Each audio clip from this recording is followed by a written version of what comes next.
Nós destruímos o verdadeiro potencial militar da Rússia.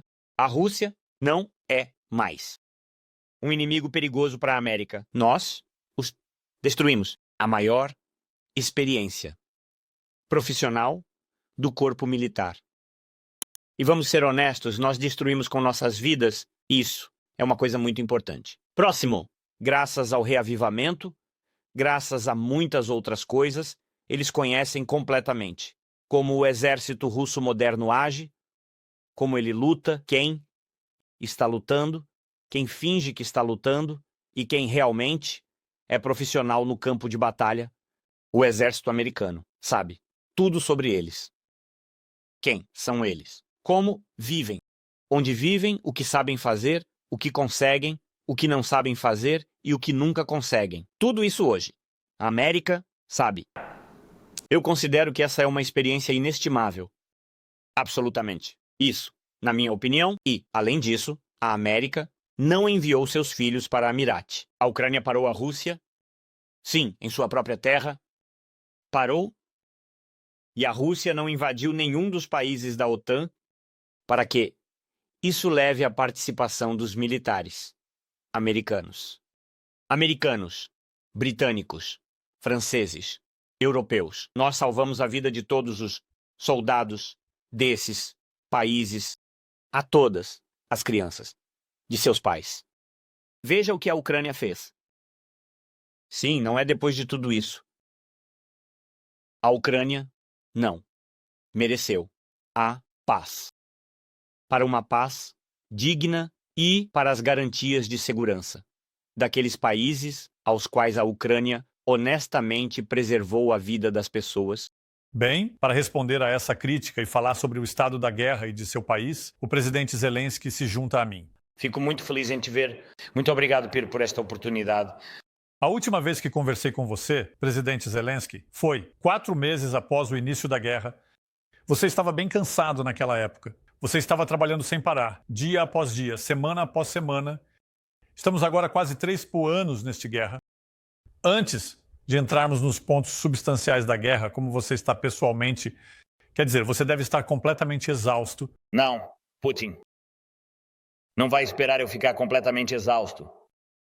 E eu, como todos na Ucrânia hoje, assim como naquela época, 4 meses após o início da invasão em grande escala, estou um pouco cansado. Mas há energia suficiente para lutar pela nossa existência, pelas nossas vidas. Caso contrário, não há como. Então eu acho que definitivamente teremos o suficiente para manter a Ucrânia forte. Uma paz justa e honesta. Paz para todos nós e para o futuro. É uma situação difícil. Onde você diria que estamos agora com a guerra, presidente Zelensky? Qual é o estado atual desta guerra? Você acha... Situação. Claro, embora desde o primeiro dia da invasão nunca tenha sido muito simples. Estamos em uma posição melhor do que estávamos no início da guerra, mas ainda estamos em uma posição difícil porque estamos lutando. Não apenas contra o Putin, mas estamos lutando pelo apoio dos nossos aliados, dos EUA. Fico feliz que não perdemos esse apoio. E todos nós estamos em uma posição em que estamos lutando contra uma grande onda de desinformação da Rússia contra a Ucrânia. Uma grande, provavelmente a mais difícil e a maior desde o início da guerra em larga escala. Estamos lutando por uma forte união dos nossos aliados na Europa, porque a Rússia está destruindo alguns países, até mesmo alguns dos nossos vizinhos. Estamos lutando por essa aliança e estamos lutando muito forte pela aliança com os EUA, a América e a Europa. Eu acredito que sem essa força, vencer Putin é impossível, ou muito, muito difícil. Estamos lutando por essas coisas. Ao mesmo tempo, temos um plano de resiliência, chamamos assim. Estamos fazendo tudo para aumentar nossa resiliência dentro do nosso país.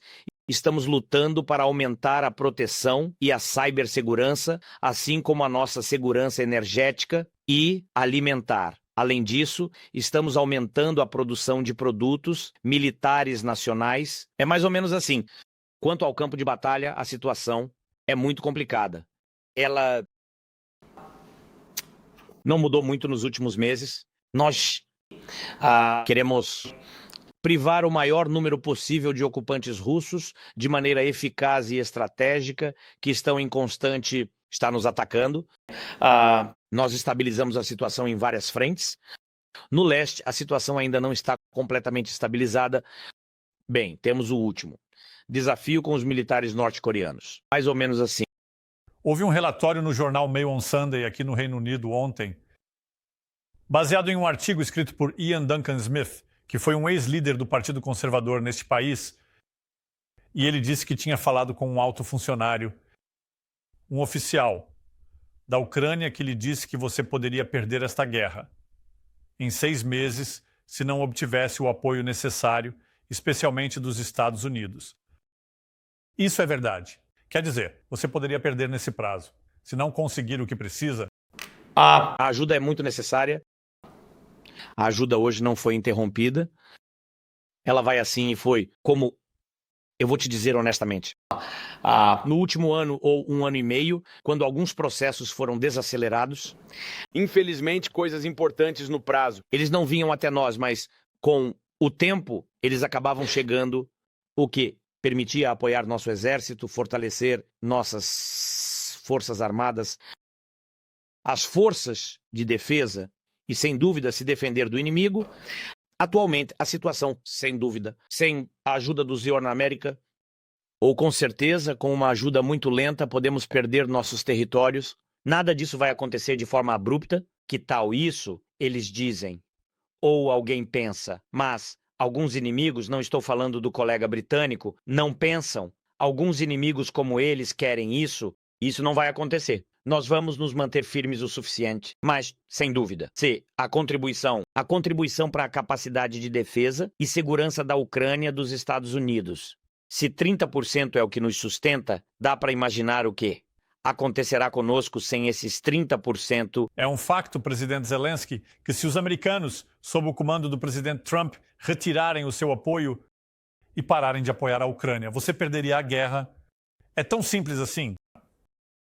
Se a ajuda do Zio parar, é isso que vai acontecer. Estou certo de que isso não é apenas a interrupção da ajuda do ZEUA. Isso terá um impacto sobre os líderes quantos da Europa, uma influência muito forte sobre os líderes da Europa e os líderes, incluindo os da União Europeia. E se essa ajuda parar, com certeza vai abalar essa aliança sobre o qual eu falei e reduzirá a ajuda da Europa. E então vamos depender não apenas da ajuda dos Estados Unidos, mas também do risco de interrupção da ajuda dos países da Europa. E então isso não será mais 30% ou 35%, será pelo menos 60% da nossa ajuda. E por isso, esse risco, a perda do nosso território e a vitória de Putin, e com certeza isso vai aumentar. Esse é um risco muito sério. Com certeza, sem essa ajuda não conseguimos. Olhem para nós e vejam, por favor, a Rússia. Eles são um grande país, mas com a ajuda de nossos parceiros. Estamos lutando, eu acredito, de forma digna. E não há uma vantagem significativa para a Rússia contra nós por causa da lentidão no processo de apoio à Ucrânia. Sempre foi assim. Algo não chegava, algo estava faltando. E isso afetou tanto o moral, quanto não só o moral do nosso exército e do povo da Ucrânia e das pessoas civis, que contam muito com o apoio. Por isso, a interrupção. Deus me livre, eu vou acreditar que o presidente Trump não tomará tais medidas.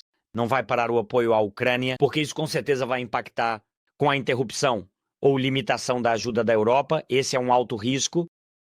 No final, é o apoio dos Estados Unidos, não apenas para a Ucrânia, mas o apoio de toda a Europa. E se a Ucrânia não resistir, e já falamos sobre isso várias vezes, eles vão avançar. Estarão nos países bálticos, estarão na Polônia e certamente irão mais longe, para a Romênia, muitos outros estados. O presidente Trump disse, há alguns dias, que ele estima, com base nas informações que recebeu de sua própria equipe, que a Rússia perdeu até 600 mil soldados e a Ucrânia perdeu 400 mil soldados e muitos mais civis. Esses números estão corretos. Eu acho que sim, hoje em dia, aproximadamente, sim, 360, 360 milhares de russos foram mortos. Há um grande número de pessoas desaparecidas. Eu não sei, mas estamos contando com aproximadamente 50 a 70 mil russos desaparecidos. Além disso, eles têm cerca de 600 a 700 mil feridos. É mais ou menos assim. Para cada um, há dois, a morte. Vem antes do ferimento. Porque a medicina de campo deles é um pouco mais fraca do que a nossa, e eles não. Eles podem trazer as pessoas feridas de volta. Se eles forem perdidos no campo de batalha, eles ficam lá. Eu acho que os números são mais ou menos assim, mas estou muito próximo da realidade. Quanto aos nossos números, estou ainda mais próximo da realidade. Porque sabemos claramente que, para nós, cada pessoa que morreu ou ficou ferida, para nós, isso é muito importante. Temos 45, 100 mortos. Até agora, temos cerca de 390 mil casos de ferimentos. Aqui eu esclareço, porque os casos de ferimentos são... O número é maior do que o número de feridos, porque há pessoas que foram feridas 2 vezes, voltavam para o campo de batalha. Então, o número de casos de ferimentos é 390 mil e a quantidade realmente de pessoas feridas, um pouco menor, é mais ou menos assim. Mas temos outro problema que não sabemos. Exatamente. Diferente dos mortos e feridos, há problemas com os números. E 3 números. Isso, pessoas desaparecidas. E isso é real. Milhares. E aqui? Quantos deles? Eles estão desaparecidos. E quantos deles estão em cativeiro? Isso eu não sei. Por enquanto não sabemos. Estamos trabalhando nisso. E de milhares. Realmente. Milhares de pessoas cativeiro. Mais ou menos assim a situação. Até hoje. E o terceiro número, que não entendemos, são as crianças. Nós estimamos cerca de 19.500 a 19.800 deportados à força. Milhares, 1.900 crianças que foram forçadamente levadas para a Rússia a partir de territórios temporariamente ocupados. Isso é o que entendemos. Embora, para ser honesto, ainda não saibamos quantas milhares de crianças nas terras ocupadas infelizmente foram mortas. E é claro que entendendo, e não sabemos quantos milhares de civis estão nos territórios ocupados, do setor de segurança de várias instituições governamentais que foram capturadas. Quantos dessas milhares estão em cativeiro ou foram mortos? Portanto, todos esses números, realmente, eles impactam as estatísticas gerais. Os maus russos, através do porta-voz do Kremlin, Dmitry Peskov, disseram hoje que não podem discutir uma possível conversa de paz em 4 partes entre você, Vladimir Putin, Donald Trump e um representante europeu, porque eles acreditam que você agora é um presidente ilegítimo, já que você deveria ter uma eleição em maio do ano passado. E porque você está operando como um país sob lei marcial, você não conseguiu ter essa eleição. Agora estão tentando dizer que isso te torna um presidente ilegítimo e que não tem mais a vontade democrática de seu povo. O que você diz a isso? Eu gostaria de voltar no tempo para a invasão em grande escala, antes de qualquer outra coisa. Eu realmente queria até entrar em contato por telefone, e isso foi com o Putin. E isso foi depois da nossa reunião de Normandia várias vezes. Depois que concordamos com o cessar-fogo, eles o violaram, tivemos algumas ligações com o Putin, e então ele desapareceu por mais de 1 ano. A invasão em grande escala começou. Todo esse tempo eu tentei, e seus colegas podem acompanhar isso. Outros, publicamente, não publicamente.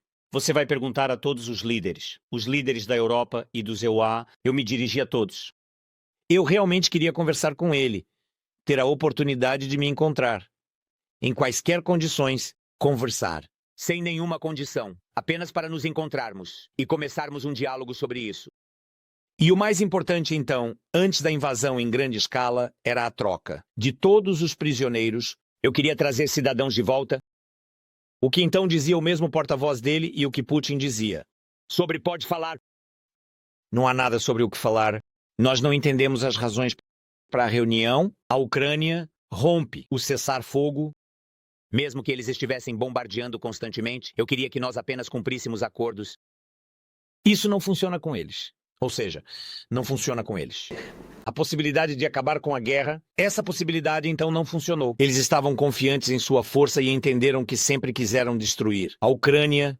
Hoje, eles estão procurando outras razões. Não querem acabar com a guerra. Eles não querem o fim desta guerra. Amanhã eles vão dizer que estão prontos para se encontrar diretamente com Trump. O que é a Ucrânia? Eles não precisam, porque isso não é uma guerra. A Rússia com a Ucrânia, há alguma operação lá? É uma guerra global. Rússia contra a OTAN, e a OTAN é os Estados Unidos. Estamos prontos apenas para conversar com os Estados Unidos, mas tudo isso é apenas bobagem. Eles vão procurar razões para não acabar com esta guerra, porque o desejo de Putin é apenas um, que nós não existamos. Está claro que eu não sirvo para eles, porque eles precisam do deles. A marionete está aqui. Eles precisam do homem deles, da pessoa deles, que vai governar a Ucrânia. E se formos honestos, era assim antes da guerra. E era assim antes, quando eles tinham o segundo partido em nosso país. O parlamento, eles controlavam completamente esse partido, influenciavam o parlamento ucraniano e faziam tudo para garantir que a Ucrânia nunca escolhesse o caminho europeu, para que estivesse sempre sob controle da Federação Russa. O desejo deles é impor o deles.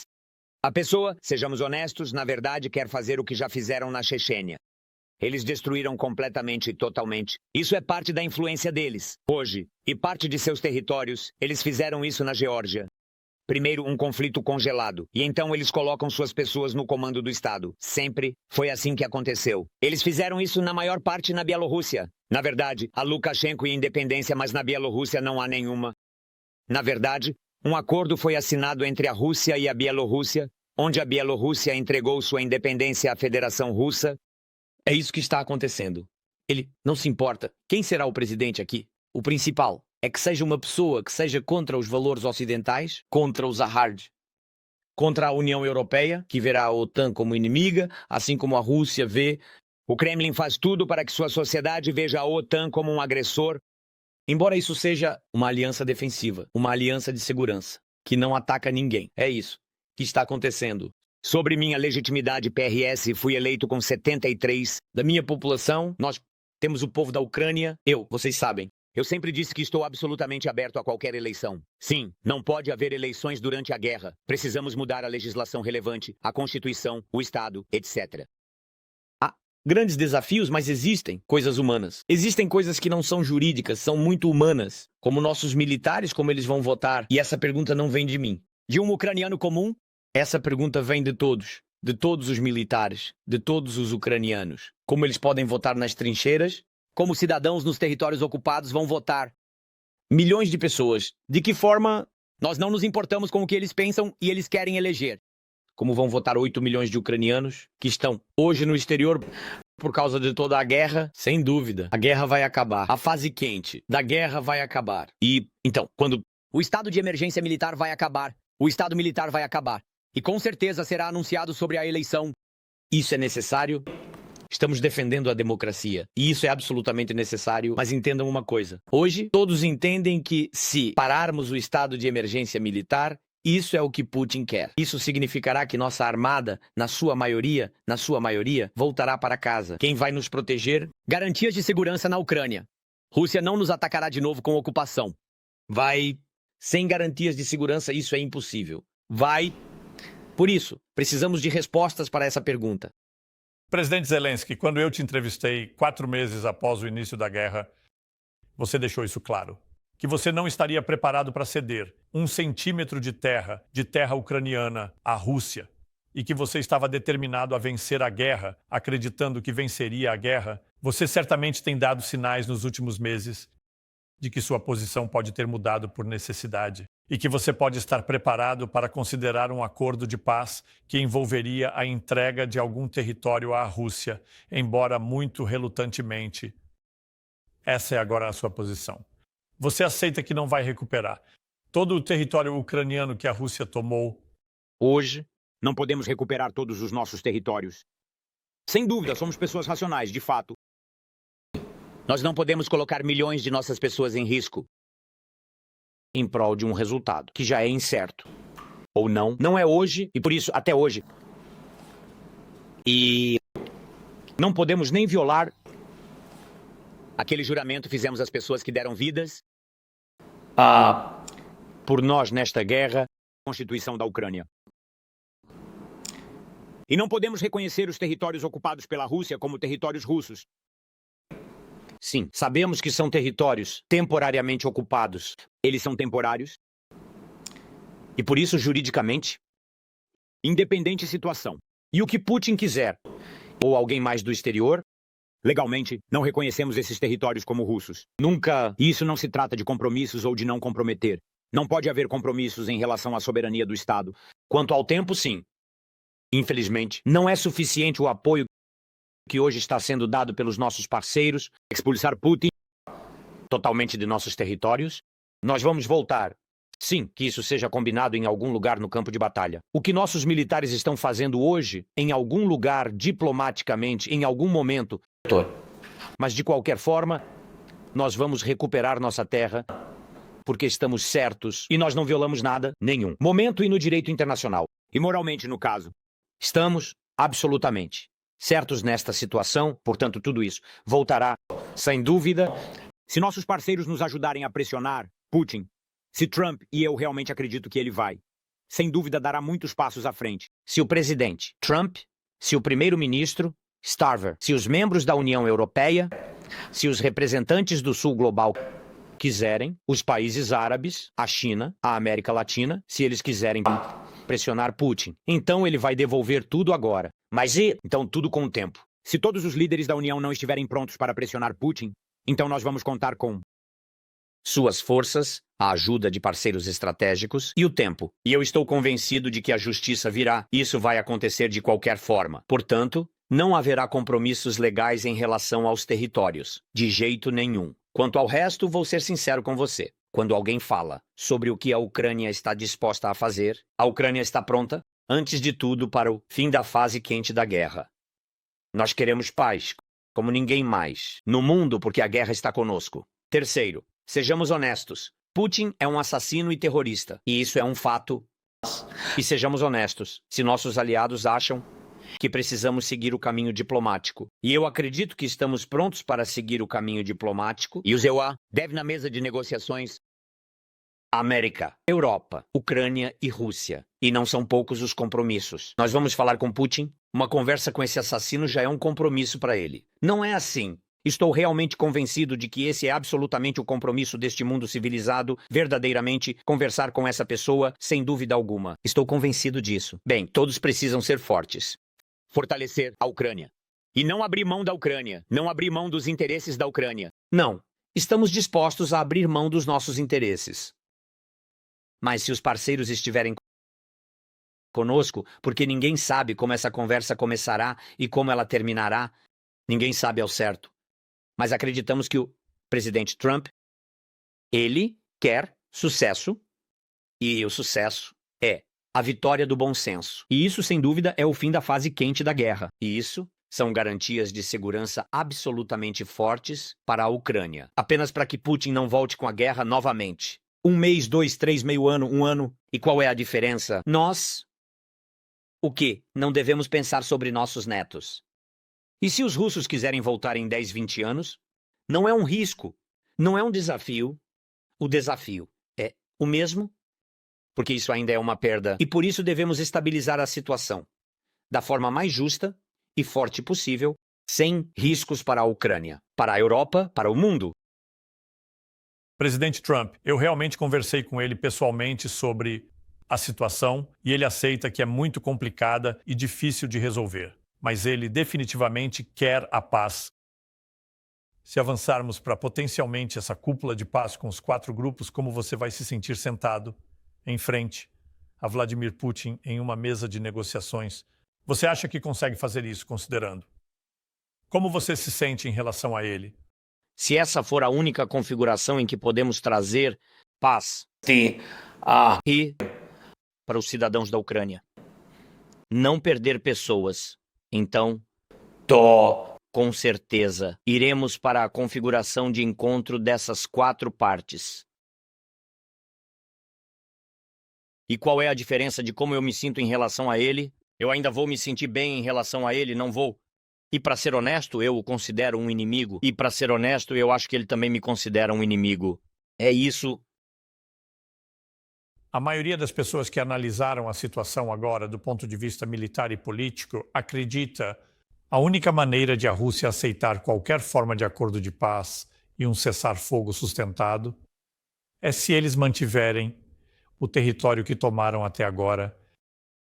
Na sua opinião, esse é o cenário mais provável, em que a Rússia mantém o território que tomou até agora, mas que você recebe garantias de proteção, se não a adesão plena à OTAN, que é improvável de ser concedida. Eu sugeriria, então, garantias suficientes de apoio e segurança da OTAN, que você sinta confiante de que ele não pode, então, voltar e atacá-lo novamente. Quer dizer, você acha que essa é a maneira mais provável de a fase quente da guerra chegar ao fim? Eu realmente acredito que a maneira mais rápida de avançar para a diplomacia é garantir Ucrânia. Hoje, a entrada na OTAN, um exército forte, ou seja, o apoio ao exército, porque a OTAN não é suficiente. A OTAN é muito importante, é o apoio das pessoas e a confiança de que amanhã não estaremos sozinhos. Mesmo que algo aconteça, nós não estaremos sozinhos. Mas eu acredito que ainda devemos garantir nossa presença física, não devemos diminuir nosso exército. E se mesmo for para diminuir, que seja sem quaisquer riscos, o exército profissional deve ser o maior da Europa e ele deve estar na Ucrânia. Este é o segundo. Terceiro, hoje temos coisas muito sérias. Eu acho que o fator limitante será um grande pacote de sanções e, se as sanções forem reduzidas e retiradas da Federação Russa, estou certo de que isso aumentará os riscos de uma nova invasão e, por isso, eu acho que aqui precisamos buscar um entendimento sobre como sair dessa situação. Por enquanto, para falar sobre os territórios que a Rússia mantém à força e quanto tempo isso vai durar, para que isso serve para ela. Sendo honestos, isso é absurdo. Temos cidades que estão isoladas pela linha de frente, simplesmente cortadas. Para que ter parte de uma cidade ou outra da Rússia, que é o maior país do mundo, para que ela precisa dessas cidades destruídas? E essas são cidades destruídas, porque se uma cidade for dividida pelo exército, não haverá civilização, não haverá economia, não haverá investimentos, haverá muitos desafios. E acredite em mim, eu me lembro de tudo o que aconteceu. Assim que me tornei presidente, havia Minsk, havia uma linha de contato, e ao longo dessa linha de contato, pessoas morriam todos os dias. Sim, não houve em massacres. Massacres. De fato, massacre. Quero dizer, não houve tais ataques de artilharia em massa, mas algo acontecia todos os dias. De qualquer forma, diariamente, famílias perdiam seus entes queridos, tanto militares quanto civis. A artilharia atingiu escolas e assim por diante. Ou seja, tudo isso está muito errado. E então também houve a retirada das tropas. Hoje ouvi de alguém que um cessar-fogo precisa ser estabelecido após a retirada das tropas. Acredite em mim, é Minsk 3. Com certeza. Não vamos para o Minsk 3. Precisamos de garantias, porque as garantias são importantes para todos. Eu falei sobre a OTAN porque, de fato, talvez eu esteja me repetindo. Eu disse isso. Recentemente, a OTAN é uma garantia para nós de que Putin, provavelmente, nos atacará com uma nova ocupação. A OTAN é uma garantia para os países da OTAN de que eles serão fortalecidos. O contingente ucraniano é de centenas de milhares de pessoas e essa é uma forte armada da OTAN para todos. Isso é muito importante. A OTAN é uma garantia para os russos de que a Ucrânia não entrará em guerra ao longo do tempo. Todas as questões serão resolvidas através de negociações diplomáticas, pacíficas e construtivas. Por isso eu disse que a OTAN é uma garantia para todos, estáveis e mais baratos. Como você sabe, o presidente Zelensky, a posição de Putin para seu próprio povo tem sido que a razão para o que ele chama de sua operação especial, mas que foi claramente uma invasão ilegal do seu país, é que a razão para isso foi a expansão da OTAN. E que ele não poderia aceitar o movimento, como ele via, da Ucrânia para se tornar um membro pleno da OTAN. E, dado que essa é a razão dele para fazer isso, embora é uma razão muito desonesta, mas dado que é isso que ele diz ao seu povo, é altamente improvável, não é? que ele aceite que você agora se torne um membro pleno da OTAN, mesmo pelo território que ele não ocupa. Então, existe um nível de garantia.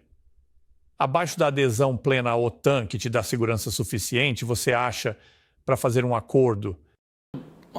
Antes de tudo, ele começou a ocupação da Crimeia e do Donbass e mais tarde a guerra em larga escala. 8 anos após a ocupação dos primeiros, ele começou quando a Ucrânia não era membro da OTAN, não era membro da União Europeia, não era candidata à União Europeia e não tinha convite para a OTAN. Ou seja, nós, sem dúvida, temos outras razões. Não éramos membros de nenhuma aliança. Sim, nós queríamos isso, porque isso é segurança para a Ucrânia. E é só isso. Mas não foi só ele. Vários países no mundo não apoiavam a nossa adesão à OTAN. E por isso ele entendia claramente que a Ucrânia não estaria na OTAN nos próximos anos. Ele entendia isso. E isso fala sobre o fato de que a razão do ataque é outra. Em segundo lugar, durante a guerra em larga escala. E por causa da guerra em larga escala na Ucrânia, a Finlândia mudou sua abordagem em relação à OTAN. A Suécia mudou sua abordagem em relação à OTAN e não apenas recebeu um convite e garantias, mas também se juntou e se tornou um membro pleno da OTAN. Novamente, isso mostra que devido à sua ocupação da Ucrânia, outros países se tornaram membros da OTAN. E novamente vemos que, graças a Deus, não há guerra. E quanto à Finlândia e à Suécia, novamente vemos que a razão não é porque a OTAN fez isso. A ocupação da Ucrânia. Pelo contrário, alguns se tornaram membros da OTAN por causa da tentativa de nos ocupar, porque as pessoas têm medo, as pessoas acreditam nas garantias de segurança. É exatamente a OTAN. E eles têm medo, a Finlândia tem medo. Eles têm uma grande carta com a Rússia. Eles temiam que nós, Ucrânia, ele iria para a Finlândia. E ele quer ir, com certeza. E ele queria... É por isso que eles rapidamente queriam se tornar membros da OTAN. Aqui está a sua resposta. A terceira história, Putin... Veja, ele vai entender que precisa acabar com a guerra. Então, quando ele explica isso claramente, quando os Estados Unidos e o presidente Trump lhe disserem: se você não parar a guerra, vai acontecer com você. 1, 2, 3. A Ucrânia recebe. 1, 2, 3. Então, como quando a China disser a Putin: chega, basta. Senão não vamos te apoiar economicamente. Ou não teremos negócios entre nossas empresas, bancos, etc. Quando houver condições muito claras, e veja, eu não estou falando sobre a ameaça de guerra, de grandes países contra a Rússia, não. Eles simplesmente precisam mostrar vontade política e medidas econômicas.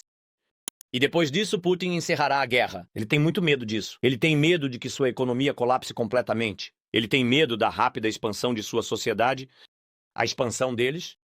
Se isso acontecer, ele vai lidar com isso e não vai se segurar. Kremlin não conseguirá manter seu poder. É disso que ele tem medo. E isso deve ser sinais muito claros. Agora, se não for a OTAN, Piers, o que você está dizendo, eu vou falar francamente.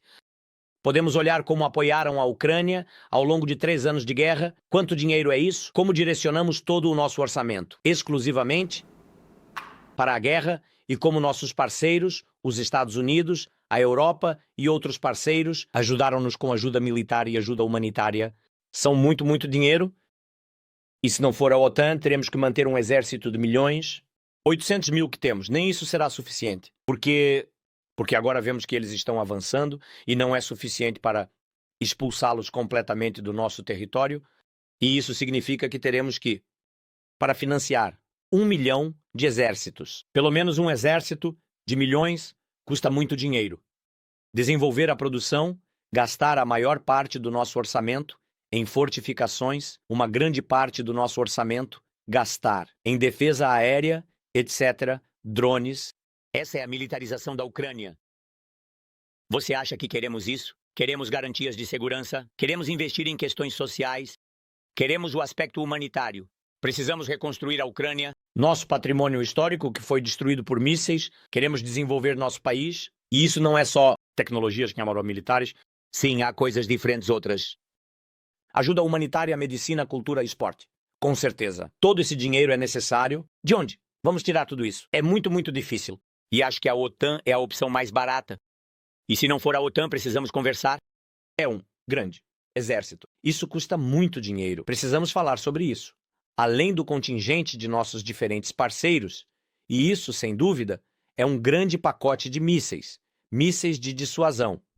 O que, se eles começarem a atacar, poderemos usar esse pacote de armas de longo alcance. É uma resposta muito interessante.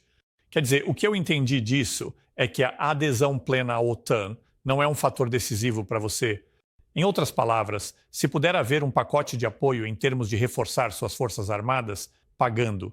Por isso, para te dar o tipo de proteção militar que você acredita precisar, para deter Putin de atacar novamente, você não consideraria necessariamente a adesão plena à OTAN como um fator decisivo em qualquer acordo. Toda a nossa vida não nos dedicando à economia, mas apenas nos preparando para uma nova guerra contra a Rússia. Ou seja, isso será menos assustador para nós com esse apoio, com essas armas, por um lado, mas será assustador para todos os outros. Para os negócios, quem vai investir dinheiro na Ucrânia? Se todo mundo sabe disso, nós não somos membros da OTAN e todo mundo conhece o risco. E assim, do lado da Rússia, o grande exército está aumentando. Sem dúvida, com a OTAN, ele diminui ao máximo, mas sim, ele vai aumentar. E o contingente, que pode estar presente conosco, sim. Isso pode ser um fator de dissuasão para a Rússia. Mas tudo isso é maravilhoso. Vou ser sincero com você. É maravilhoso no caminho para a OTAN. E mesmo que não entremos na OTAN amanhã, precisamos entender quando... E isso também adiciona apoio. E em tudo isso, eu tenho uma pergunta. Posso fazer uma pergunta? Eu gostaria de fazer a você. Você diz que Putin nos atacou com a guerra. Estávamos nos preparando para nos tornar membros da OTAN. Então, a questão é, se agora não somos membros da OTAN, e se alguns não estão planejando nos aceitar na OTAN, por que ele não sai completamente dos nossos territórios? Eu concordo que há lógica. Concordo, estou certo. Porque se não estamos na OTAN, ele está na nossa terra. Senhor presidente, deixe-me ser claro. Pessoalmente, não acredito que esse seja o motivo pelo qual ele invadiu a Ucrânia. Acho que ele só queria tomar a Ucrânia e não se importou com quantas pessoas mataria para conseguir isso. Mas como você sabe, o que ele diz ao seu povo é que está fazendo isso para proteger a segurança nacional da Rússia. Ele não poderia permitir que a Ucrânia se juntasse à OTAN, porque isso representaria uma ameaça exponencial, uma ameaça existencial à segurança do povo russo. Eu não concordo com isso. E é isso que ele diz ao seu povo. E então, estou apenas avançando para quando todos vocês estiverem sentados em torno de uma mesa e tentando negociar o fim da fase quente da guerra. Simplesmente não vejo como ele permitiria que vocês, como parte desse acordo, se tornassem membros plenos da OTAN.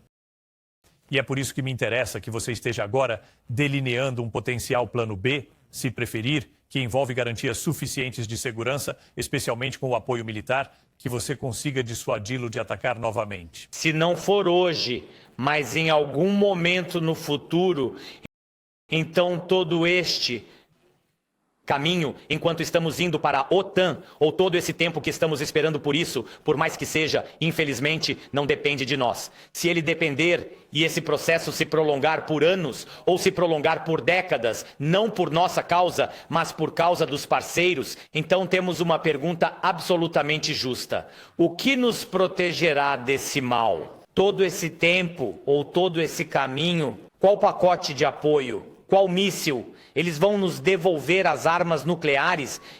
Que nos devolvam as armas nucleares. Ou nos darão um pacote de mísseis de longo alcance em quantidade suficiente para que possamos deter a Rússia? Eu não tenho certeza sobre isso. Embora certamente ajudaria, por outro lado. Quais mísseis podem parar os mísseis nucleares? Essa é a pergunta retórica. Então, vamos fazer assim.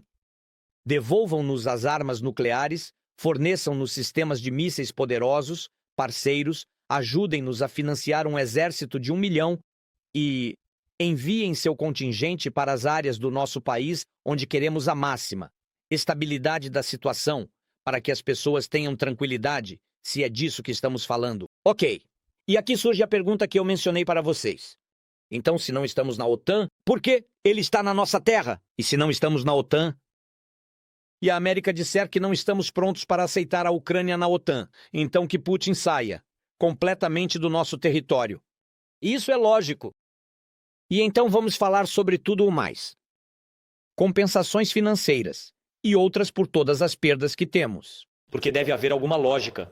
Ele veio contra nós porque temia que nos tornássemos membros da OTAN. Ok, não somos membros da OTAN. Saia da nossa terra. Então, isso deve ser visto assim. Ou o que mais? Você acha, senhor, presidente, a Ucrânia teria sido invadida em 2022 se você não tivesse se rendido seu nuclear? Defesa, na década de 90. Em outras palavras, se você ainda tivesse armas nucleares, você acha que isso teria desencorajado ele de invadir? Não, ele não teria se intrometido. Nunca. Ele não teria se intrometido em 22 porque tenho certeza de que ele teria recebido o sinal apropriado. É errado recorrer à guerra nuclear. Isso destruiria todo. O mundo? Ele não conseguiria fazer isso. Ele teria medo de sua sociedade. Ele não entenderia todos os riscos. Trocamos nossas armas nucleares por nada. Essa é a influência da Rússia, o acordo entre a Rússia e os Estados Unidos de que a Ucrânia entregaria suas armas nucleares. Talvez houvesse outros jogadores com quem se negociou, mas havia outros jogadores que assinou o memorando de Budapeste. Mas, bom, e a principal influência foi da Rússia e do ZEO. Nós perdemos proteção, nós perdemos nossas garantias de segurança. Essas eram nossas garantias de segurança. Sem dúvida, foi por causa deles que houve a invasão. Era necessário trocá-los se fosse abrir mão das armas nucleares.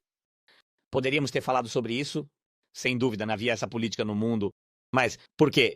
Era preciso trocar por OTAN? Era preciso trocar por armas da OTAN? Nós nem tínhamos armas da OTAN. Vamos ser honestos, começamos a receber depois da invasão em grande escala. Armas reais. Armas reais. Eu não estou falando sobre aquela pequena quantidade que recebemos após a Crimeia. Durante todo esse conflito congelado, depois de Minsk, nós recebemos algo, mas isso não é nada. Nada. Estamos hoje... Nós gastamos em um dia mais do que poderíamos ter recebido em 8 anos. Nós gastamos mais em um dia. Então, realmente, começamos a receber armas da OTAN, proteção da OTAN e apoio aéreo, sem dúvida, especialmente depois de 2022. E se formos honestos, depois, conseguimos detê-los. Apenas parar? Então. É isso. Nós não tínhamos nenhuma garantia de segurança, exceto armas nucleares naqueles anos. Nenhuma... Você deu uma entrevista à Associated Press ontem na qual você indicou isso, uma quantia muito grande de dinheiro que deveria ter chegado à Ucrânia dos Estados Unidos simplesmente não chegou. Foi um pouco confuso entender exatamente o que você estava dizendo, e algumas pessoas interpretaram isso de maneiras diferentes. Eu me pergunto se você poderia apenas esclarecer exatamente o que quis dizer com isso e explicar para aqueles nos Estados Unidos que acreditam que estão apenas enviando quantias infinitas de dinheiro para você, como esse processo realmente funciona. Estou pronto para explicar em números, e me parece que isso é o mais importante. Eu reagi. Eu nunca teria levantado esse assunto. Mas eu reajo com números a essas acusações de que os ucranianos receberam centenas de bilhões dos Estados Unidos. E eu estou falando de centenas de bilhões de dólares. A Ucrânia nunca recebeu. Primeiro, a Ucrânia recebeu o apoio de todas as instituições, dos Estados Unidos, do Congresso, da Casa Branca, etc., para apoiar o militar pacote para 3 anos de guerra. 77 bilhões em armas, não em dinheiro. As armas chegaram à Ucrânia. Deveriam ter chegado à Ucrânia, na verdade. Até hoje, chegou à Ucrânia 46 bilhões desse pacote. Na verdade, chegaram 46 legalmente. Deveriam chegar 77. 15 bilhões destes 77 Deveriam entrar armas este ano. Estamos todos esperando, né, o que eu te disse, a desaceleração dos processos, etc. E provavelmente vai chegar. Não sabemos quando, mas está em andamento. Ou seja, 77 armas. Deveria ter chegado. Chegaram 46 agora. Quanto a outros dinheiros. Na ajuda orçamentária, a Ucrânia recebeu 31,5 bilhões. E se você realmente ver, não no papel, mas na prática, recebemos 31,5 bilhões de apoio no orçamento. Lá estão coisas importantes, energia, etc. Muitas coisas. Muito obrigado por isso. E 46 dos 77, você receberá os mesmos. 77 bilhões. No total. 46 mais 31, isso é o que eu disse. Eu nunca menti sobre isso. É um fato. É o que é. E como eu te disse, aqueles 46 mil em dinheiro podem vir em forma de armas. Vou te dar 2 exemplos interessantes que alguém do ZEUA disse sobre o apoio à Ucrânia. Vou dar um exemplo, com certeza. Organizações davam a ela algum apoio. Apoio a outras organizações na Europa. Por exemplo, davam dinheiro para apoio, por exemplo, refugiados ucranianos. Vou te dar um exemplo. Durante esse tempo foram fornecidos aos refugiados ucranianos, não me lembro, 5 ou 6 bilhões. Esses são os ucranianos que vivem na Europa, nos Estados Unidos e em outros lugares para onde foram. E a Europa tem apoiado muito os refugiados. Agradecemos. E nós, do orçamento ucraniano, vamos dar apoio aos refugiados que estão no exterior. Para não perder o contato com os ucranianos, isso era muito importante para nós, mas ninguém queria isso. Eles queriam dar aos ucranianos para que esse dinheiro ficasse no exterior. Eu posso entender e sou grato aos Estados Unidos pela parte que destinaram a isso, esses 5, 6 bilhões, mas no primeiro ano da guerra, os cidadãos da Ucrânia retiraram da Ucrânia apenas oficialmente, apenas no primeiro ano da guerra, 35 bilhões. 35 bilhões. E ninguém podia impedi-los. Esse é o dinheiro deles. Esses são os direitos deles. Eles são livres, mas eles não estavam levando apenas isso. Sim, eles estavam transferindo suas contas para o exterior, para a Europa, para os Estados Unidos, para outros países. Sim, nossa economia desabou. Eu só estou comparando, em 3 anos de guerra, os Estados Unidos da América destinaram aos nossos refugiados no exterior 5, 6 bilhões.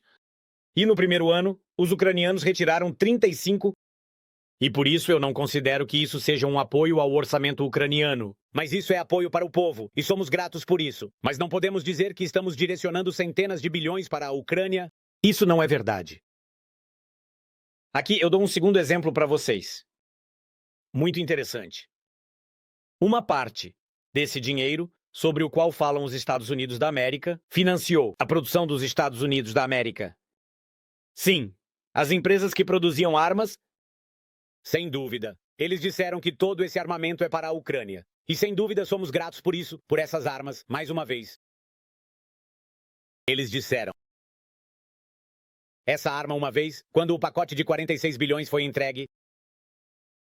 Eles aumentaram a produção nos Estados Unidos. Sim, isso nos ajudou. Isso nos ajudou, somos gratos, mas todo esse dinheiro ficou no ZEUA, em empresas específicas, em fábricas específicas, nos lucros de pessoas específicas e nos salários exclusivamente de cidadãos americanos que trabalham nessas empresas. Essa é uma boa decisão, mas esse dinheiro não foi direcionado para a Ucrânia. E eu só estou dizendo que os números existem, os números. Não se pode dizer, nós demos centenas de bilhões à Ucrânia, onde está esse dinheiro? Porque quando você diz que nós demos centenas de bilhões à Ucrânia, onde está esse dinheiro? Você pode acabar se contradizendo. Você pode encontrar a maior parte desse dinheiro no seu próprio país. E de fato assim será. Embora, sem dúvida, sem a ajuda dos Estados Unidos e da Europa, não teríamos conseguido, não teríamos aguentado. E isso é um fato, somos gratos por isso. Eu só defendo que, se vamos falar sobre números, devemos falar sobre números claros.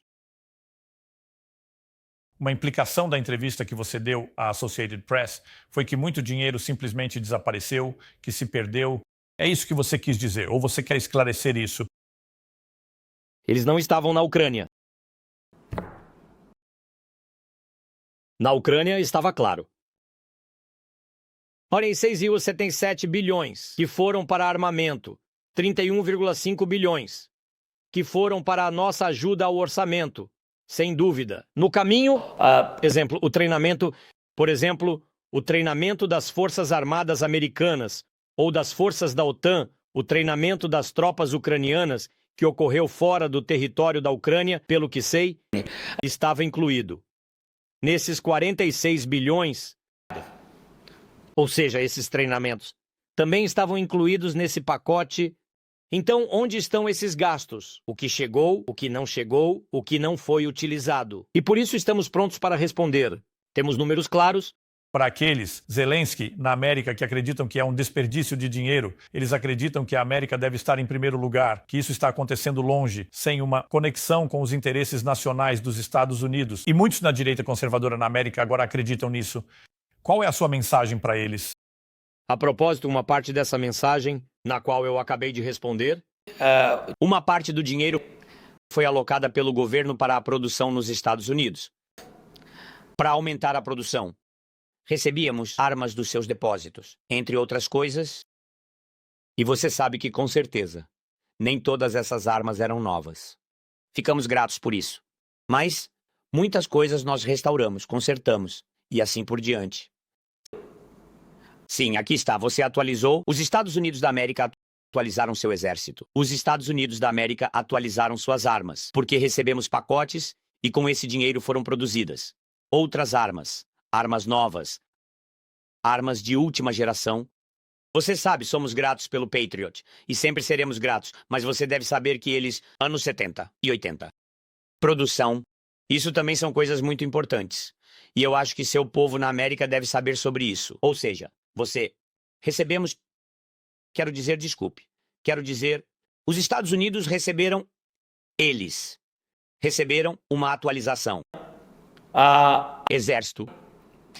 E isso eu acho é muito bom. Em segundo lugar, vocês aumentaram os empregos em todas essas fábricas militares com a arrecadação de impostos. Em terceiro lugar, suas empresas. As empresas americanas hoje têm pedidos sobre essas armas e os preços mais altos por essas armas. Nos últimos 50 anos, todos os países da Europa têm essa demanda. Isso é muito dinheiro. Empresas americanas ganharam bilhões de licenciamento, porque há representações de empresas americanas na Europa. E a América dá licenças e por isso recebe dinheiro. Ou seja, são receitas de bilhões. E eu acho que esta guerra trouxe isso, sem dúvida, além de tudo de ruim que trouxe, principalmente para nós, também isso. Próximo. Os Estados Unidos da América receberam da Ucrânia a experiência de uma guerra terrestre, moderna e grande. Os americanos têm de nós e os europeus. Mas os americanos, acima de tudo, todas as informações, e não apenas da inteligência diretamente dos militares. Qual é a sua arma? Qual arma americana está funcionando? Que não está funcionando? A realidade, a Rússia não encontrou a chave para isso. Além disso, nós construímos um sistema de guerra eletrônica contra os drones da Rússia. Nós mesmos desenvolvemos um sistema de drones modernos e contra o sistema de energia deles e contra seus objetivos militares, que drones desses não existem. E todas essas tecnologias foram disponibilizadas para os Estados Unidos da América, ou seja, a atualização do exército, a atualização das armas, mas também a modernização. E isso é um fato. Próximo. Nós destruímos o verdadeiro potencial militar da Rússia. A Rússia não é mais um inimigo perigoso para a América. Nós os destruímos. A maior experiência profissional do corpo militar. E vamos ser honestos, nós destruímos com nossas vidas isso. É uma coisa muito importante. Próximo. Graças ao reavivamento, graças a muitas outras coisas, eles conhecem completamente como o exército russo moderno age, como ele luta, quem está lutando, quem finge que está lutando e quem realmente é profissional no campo de batalha. O exército americano sabe tudo sobre eles. Quem são eles? Como vivem? Onde vivem, o que sabem fazer, o que conseguem, o que não sabem fazer e o que nunca conseguem. Tudo isso hoje. A América sabe. Eu considero que essa é uma experiência inestimável. Absolutamente. Isso, na minha opinião, e, além disso, a América não enviou seus filhos para Amirate. A Ucrânia parou a Rússia? Sim, em sua própria terra. Parou? E a Rússia não invadiu nenhum dos países da OTAN para que isso leve à participação dos militares americanos. Americanos, britânicos, franceses, europeus. Nós salvamos a vida de todos os soldados desses países, a todas as crianças de seus pais. Veja o que a Ucrânia fez. Sim, não é depois de tudo isso. A Ucrânia, não, mereceu a paz. Para uma paz digna e para as garantias de segurança daqueles países aos quais a Ucrânia honestamente preservou a vida das pessoas. Um dos grandes problemas que você está enfrentando é que Donald Trump tem muitos apoiadores que não concordam em continuar dando apoio. Foi interessante que Donald Trump Jr. repostou, por exemplo, uma postagem no meu Instagram da Sarah Palin, uma ex-candidata à presidência, que dizia: ponto de vista, isso foi direcionado a você. Você está a 38 dias de perder sua mesada, implicando que no momento em que Donald Trump foi empossado, isso seria o fim do apoio dos Estados Unidos. Isso provocou uma enxurrada de especulações de que você não foi convidado, apesar de querer estar na posse. Você esclarecer isso. As pessoas, entre aquelas que apoiam as mensagens correspondentes ou compartilham, não estou falando de todos, que está próximo ao presidente Trump, obrigado, são absolutamente válidos. Não quero caracterizar as postagens ou compartilhamentos ou as mensagens sobre apoio ou contestação, mas sim Donald Trump, o presidente dos EUA, e a responsabilidade será dele. E eu sou o presidente da Ucrânia. E, portanto, a responsabilidade é minha. E não importa quem nos sussurra, algo diz, etc. Um apoiador muito vocal de Donald Trump que estava na inauguração e tem sido visto com ele com frequência. Eu o entrevistei e ele me entrevistou na Arábia Saudita na semana passada. Nós estávamos lá juntos, por acaso. E esse foi Tucker Carlson, que tem sido um crítico muito severo seu, como você provavelmente sabe. Eu quero jogar o que ele disse sobre você no início da nossa entrevista para o programa dele. Mas posso perguntar-lhe, quando fala conosco, por que você não faz uma eleição? Por que você não para de assassinar seus opositores políticos? Por que você não deixa as pessoas praticarem sua denominação cristã? Por que você não deixa os falantes de russo falarem russo e lerem livros em russo? É isso que os não-ditadores fazem. Ele deixou claro que, aos olhos dele, você é tão ditador quanto Vladimir Putin, pelos motivos que ele expôs. Qual é a sua resposta a Tucker Carlson? Obrigado. Antes de mais nada, eu gostaria de dizer que o presidente Trump me convidou para a inauguração. Ele apenas convidou, sabe como tudo isso é muito generalizado, assim como outros líderes, eu não sei quem pessoalmente em um ou outro caso. Eu apenas acho que, honestamente, precisamos de tempo para sentar e conversar sobre como acabar com a guerra, e isso leva tempo. Eu acho que neste momento, no momento da inauguração, ele tem suas próprias questões. O dia mais importante, provavelmente, ou um dos dias mais importantes da vida dele, da vida do povo ucraniano, da vida do povo americano, e eu acho que simplesmente não era muito apropriado para mim ir. Aqui está a minha resposta. Para isso, porque ele não teria tempo para nossas reuniões pessoais sérias. Agora, quanto a essa pessoa, antes de tudo, eu quero te dizer que na Ucrânia existem conselhos das igrejas, é um órgão assim. É o maior da Europa. Nossos colegas dos Estados Unidos me disseram, e vocês, do ponto de vista do número de instituições, também não há um órgão tão grande. Temos realmente uma comunidade religiosa tão séria. Isso inclui absolutamente todos. Todas as religiões, confissões, independência, quem você é ortodoxo, cristão, você é católico ou você é muçulmano. Você é judeu, temos batistas, muitas igrejas diferentes, diferentes confissões, diferentes religiões, e todas elas fazem parte do conselho das igrejas. Na verdade, ele está errado ao dizer que não sou eu, ninguém, outro, exceto que toda a população, simplesmente. é contra o patriarcado de Moscovo na Ucrânia, simplesmente contra o patriarcado de Moscovo, mesmo que isso soe assim, e a questão é que ninguém fechou nada. Mas antes de tudo, o conselho, a igreja, pediu e entre eles decidiram isso. Para que eles fossem excluídos, o patriarcado de Moscovo foi excluído do conselho das igrejas. Isso é feito apenas pelas confissões, elas fazem isso. Sozinhas, sem qualquer influência das instituições religiosas, eles decidiram isso. Tempo, outra história, ou seja, essa igreja precisa se reestruturar juridicamente. Ou seja, juridicamente não pode haver ligação com Moscovo. É sobre isso que se encerra o patriarcado de Moscovo.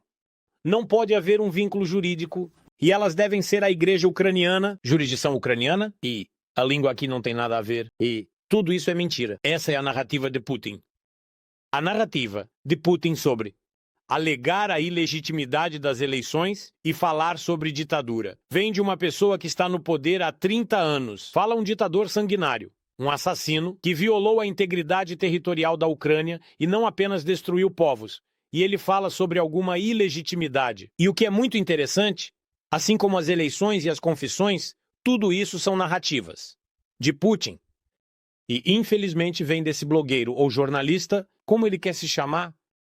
Infelizmente ele repete completamente as palavras de Putin. E o que ele quer? Ele está trabalhando para Putin dessa forma porque ele quer apenas me colocando no mesmo nível que o Putin. É isso que ele quer. Ele quer que estejamos no mesmo nível que ele. E o que as pessoas decidiram depois disso? É preciso encontrar um equilíbrio, é preciso encontrar um compromisso. E o Putin não é tão ruim assim. E você vê, ele não invadiu o país assim de qualquer jeito. Ele estava contra a OTAN, ele defendia os falantes de russo. Pierce. Putin matou dezenas de milhares de civis. E a maioria deles, falantes de russo, porque ele matava pessoas e a maioria, 90% deles, eram as partes orientais da Ucrânia. As partes que ele ocupou são o leste do nosso país. Na sua maioria, foi lá que a maioria das pessoas falava russo. E por que ele não começou a invasão? Porque ele queria muito apoio. Alguém sempre dizia a ele que lá havia falantes de russo e que eles iriam te apoiar e que a ocupação vai passar rápido. Mas isso não é verdade. Havia muitas pessoas que falavam ucraniano de diferentes origens, mas se falamos sobre os falantes de russo e sobre a língua russa, na sua maioria, ela está no leste do país. E sempre foi assim, e isso está em todos os livros, e você simplesmente vem aqui, você vai ver isso, vai conversar, você vai pegar pessoas que se mudaram porque perderam suas casas, seus territórios foram ocupados, onde estavam seus apartamentos e casas. Se você os ver, essas são exatamente as pessoas. Muitos deles falam russo, sim, é verdade. Muitos deles, mas ele mesmo os matou. E pergunte como eles se sentem hoje em relação a Putin. Eles o odeiam. Odeiam. E em relação à Crimeia? Em relação à Crimeia, eles o viam como um vizinho. É preciso viver em paz com os russos, é preciso ter boas relações. Relações com Putin. Esse era o pensamento dessas pessoas. Pergunte a essas pessoas agora, cujas crianças ele matou e cujas casas ele destruiu. Eles vão te dizer. Eles podem dizer isso a ele? Em russo pode-se dizer, se ele não entende ucraniano. Senhor presidente, em relação ao que Tucker Carlson disse sobre... Eu mato opositores políticos? Quem? Nós matamos? Havia uma pessoa, seu sobrenome, Medvedchuk. Essa pessoa está hoje em Moscovo? Medvedchuk. Ele era o líder do segundo partido depois do nosso partido. E ele tinha o segundo partido no parlamento. Esta boa festa é o partido que era dirigido por Putin por causa do Medvedchuk. Medvedchuk é o padrinho de Putin. Eu sou o padrinho, sim, em inglês. Padrinho das crianças. Ou seja, e eles são parentes entre si. Medvedchuk sempre foi contra a Ucrânia, nossa independência, contra a União Europeia, contra a Europa, sem dúvida, contra a OTAN, contra tudo isso. E todas as narrativas russas que vinham de Putin passavam pelo Medvedchuk. Eles passaram anos fazendo tudo para que fôssemos energeticamente dependentes do gás russo. Eles ganhavam dinheiro com o gás russo, com o petróleo russo, e era um partido assim. Um partido, que era um partido pró-russo no parlamento ucraniano. Quando a guerra começou, Putin deu seu ultimato através desse partido para todos nós, e para mim, e sem dúvida para todos. E quando a guerra começou, Medvedchuk e seus colegas exigiram que a Ucrânia se entregasse. A Ucrânia foi entregue a Putin, e esse era o plano deles, colocar o Medvedchuk para governar a Ucrânia, para que fosse o mesmo que na Bielorrússia, o mesmo que na Chechênia, o mesmo que em todos os lugares onde eles vão. Para que nós corrêssemos, para que eu fugisse, para que eu corresse para o exterior, para outro país. Eles queriam muito isso, mas não aconteceu. A Ucrânia defendeu sua independência. Aqui está o que aconteceu. E então Medvedchuk, essa pessoa, ninguém o matou. Ele foi preso pelo Serviço de Segurança da Ucrânia. E com o tempo, nós o trocamos por 200 soldados ucranianos.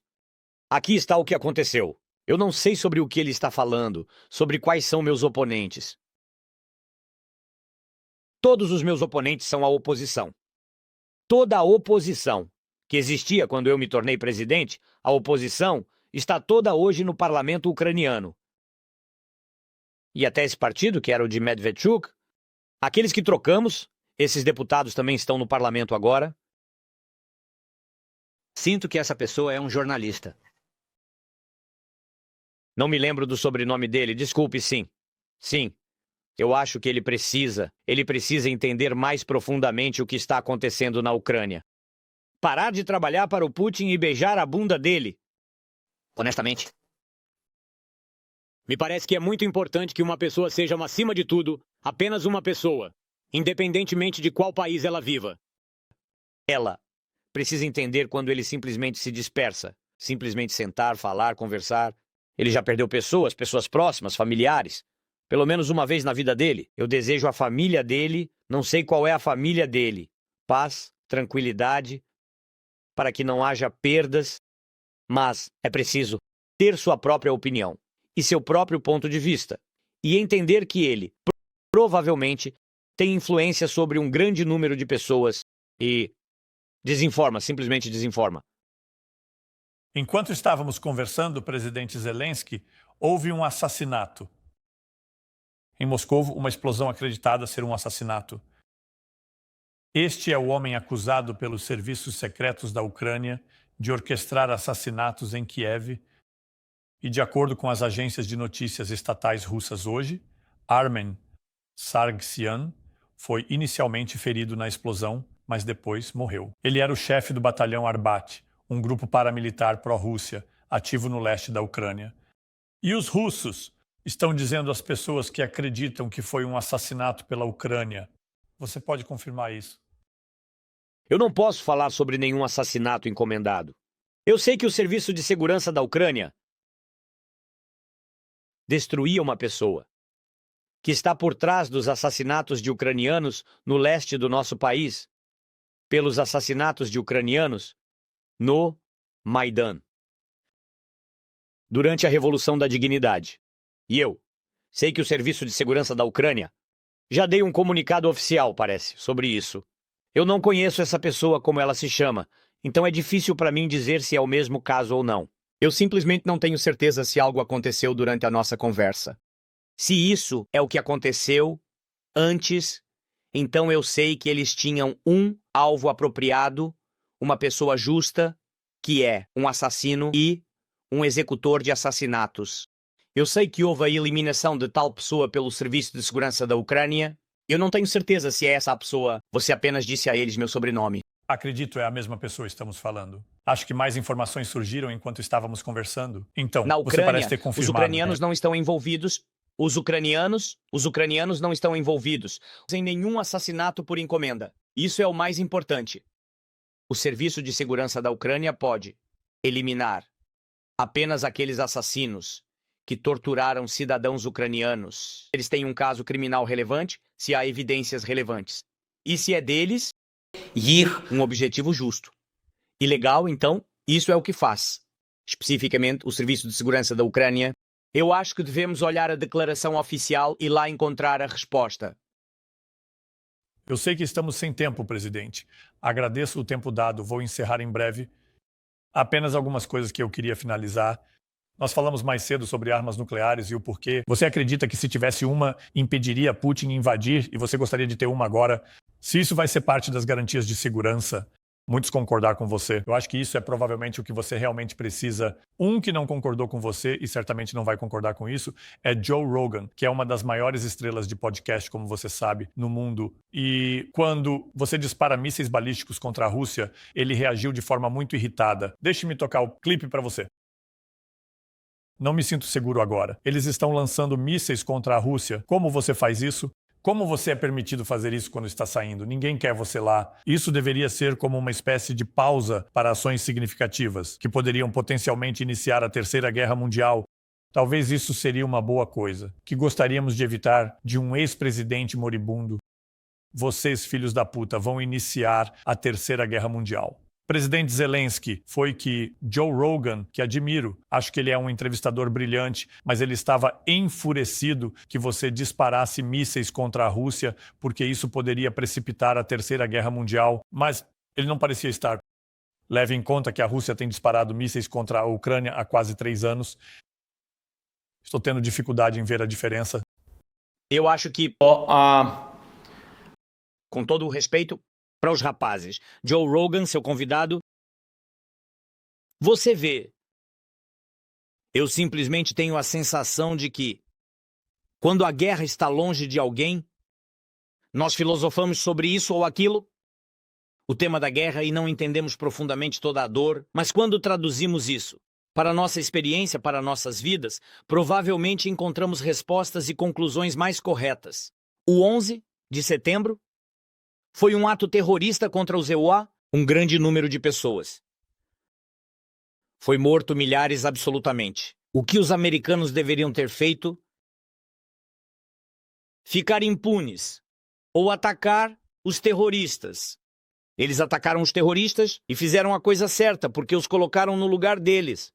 Destruíram os terroristas, eliminaram os mandantes, continuaram a procurá-los por décadas e destruíram esses terroristas. Isso é o que... gente dos Estados Unidos. Pessoas... Não, é um objetivo justo dos Estados Unidos. Parar os terroristas. Caso contrário, se você não os parar, eles voltarão até você. Aqui está a sua resposta. Ucrânia atacou o território da região de Kursk, onde a Rússia trouxe assassinos norte-coreanos, milhares, 12 mil norte-coreanos. Ela simplesmente os ensinava, treinava para nos matar. E eles vieram nos matar. 4 mil nós destruímos. Nós pedimos para receber armas de longo alcance, para que esses milhares não chegassem até nós. Não chegaram, mas desculpe, eu não estou comparando com 11 de setembro, mas temos o nosso 11 de setembro. Desculpe, já faz 3 anos. E nós nos dirigimos aos americanos, aos nossos parceiros, nos deem armas de longo alcance para destruir os alvos militares dos terroristas de outro país. A Terceira Guerra Mundial. A Terceira Guerra Mundial está hoje na cabeça de Putin, da Coreia do Norte, do Irã e de outros como eles, seguidores e seus seguidores. Aqui está quem está na cabeça. E por isso é preciso parar com isso. E me parece que o tolo vai me entender. Só estou finalizando agora, senhor presidente. O jornal The Sun, na Inglaterra, reportou esta manhã que um adolescente britânico chamado James Wilton, que tinha 18 anos, havia voado de Manchester no ano passado, com apenas 17 anos, então para se juntar à resistência contra a invasão russa. Apesar de não ter experiência militar, a família dele diz que ele simplesmente se sentiu compelido a vir e ajudar você e seu povo. E, muito tragicamente, ele foi morto em uma explosão minutos após sua primeira missão.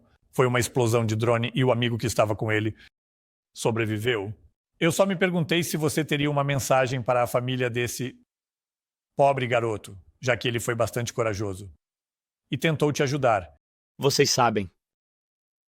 Meus sinceros sentimentos a todos e meus sinceros sentimentos aos parentes e amigos. Seu rapaz deu sua vida, o que ele tinha de mais precioso. Sinto. Muito. Mas eu quero que vocês saibam que nós valorizamos muito isso. Nós nos orgulhamos de tais guerreiros. Infelizmente, ele deu sua vida Ele está entre os heróis ucranianos e outros. Ele é nosso.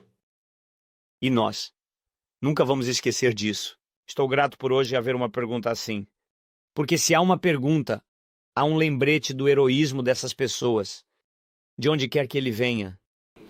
E Ele com certeza está em nossos corações. Ucranianos, britânicos de todo o mundo, essa é uma figura heróica. É importante falar sobre isso. Então isso permanece na memória, sem dúvida, aos parentes, amigos, antes de tudo. Mas o mais importante é a memória daqueles que nem sequer conheciam esse rapaz. E agora, todos nós o conhecemos, todos falamos dele com grande honra, mas com dor. Obrigado. Para que surjam heróis assim. Bem, obrigado pelas suas palavras gentis. Isso significará muito para a família dele. Finalmente, senhor presidente. Como eu disse, eu o entrevistei 4 meses após o início da guerra. Eu vim a Kiev. Eu sentei com você e sua esposa. E tivemos uma muito profunda entrevista que ficou comigo até hoje. E eu disse, quando voltei para a Inglaterra, que você era um herói para mim por causa da maneira como você ficou naqueles primeiros dias, quando muitos líderes teriam corrido para as colinas e desaparecido. Mas você acabou de publicar um vídeo dizendo, eu estou ficando com meu povo. E Tucker Carlson tentou me ridicularizar por isso e tentou me zombar por me sentir assim em relação a você. Mas eu nunca mudei minha opinião. Eu realmente acho que você é uma figura heróica nesta guerra. Eu acho que você liderou seu povo de forma magnífica. Eu espero que você consiga a paz da maneira que deseja e que esse derramamento de sangue acabe. E nós dois conhecemos bem o presidente Trump. Eu só me pergunto se você gostaria de terminar com uma mensagem final, porque tenho certeza de que ele vai assistir a isso. Se você tem uma mensagem final para Donald Trump, quem, no final, eu suspeito que tudo vai depender dele, de como tudo isso será resolvido. isso certamente ficará nas costas dos ucranianos. E isso certamente ficará nas costas do presidente Trump. E eu sei que ele tem muitas questões internas, mas historicamente precisamos acabar com a guerra no seu tempo, e é muito necessário. Você sabe, há dias, quando há a possibilidade de salvar o máximo de pessoas, mas há quando dezenas de pessoas, diariamente pessoas morrem, e na maior parte do tempo, durante esta guerra, todos os dias são assim. Na maior parte, às vezes há sucesso e poucas perdas, mas dezenas de pessoas morrem diariamente. Eu acho que, porque essas perdas não diminuem diariamente, elas aumentam. Preparar uma visão conjunta, um plano claro, simples. Se pode ser simples, definitivamente o fim da guerra não pode ser simples. Mas devemos nos concentrar ao máximo para que a guerra termine sem a possibilidade de retorno. O que as pessoas suportam tanto, eu acho que será muito difícil para nós. E me parece que isso é o mais importante, por isso eu sempre enfatizo essas garantias de segurança, que essa pessoa nunca deve voltar. Eu só não quero mais um desafio para os ucranianos. Não precisamos mais testar seus destinos. Força, nossa força. E por isso merecemos uma paz justa. E hoje, os prazos desses acordos, a força desses acordos, depende de Presidente Trump. E de nós, do nosso diálogo e pressão sobre Putin. Eu acho que quanto mais rápido fizermos isso, mais felizes as pessoas estarão. Em todo lugar. Presidente Zelensky, foi muito bom conversar com você novamente e vê-lo de novo. Continue lutando por você, seu povo, seu país. Meus melhores cumprimentos à sua esposa, a primeira-dama. Na verdade, eu a entrevistei ano passado. Foi ótimo vê-la novamente. Mas tenho certeza de que foi um período de estresse e horror inimagináveis para todos vocês, assim como para todos os ucranianos. Mas eu desejo a você tudo de melhor. Agradeço você ter vindo. Muito obrigado, venham. Você é bem-vindo. De nada, eu vou aceitar isso. Muito obrigado. Boa sorte, Pierre.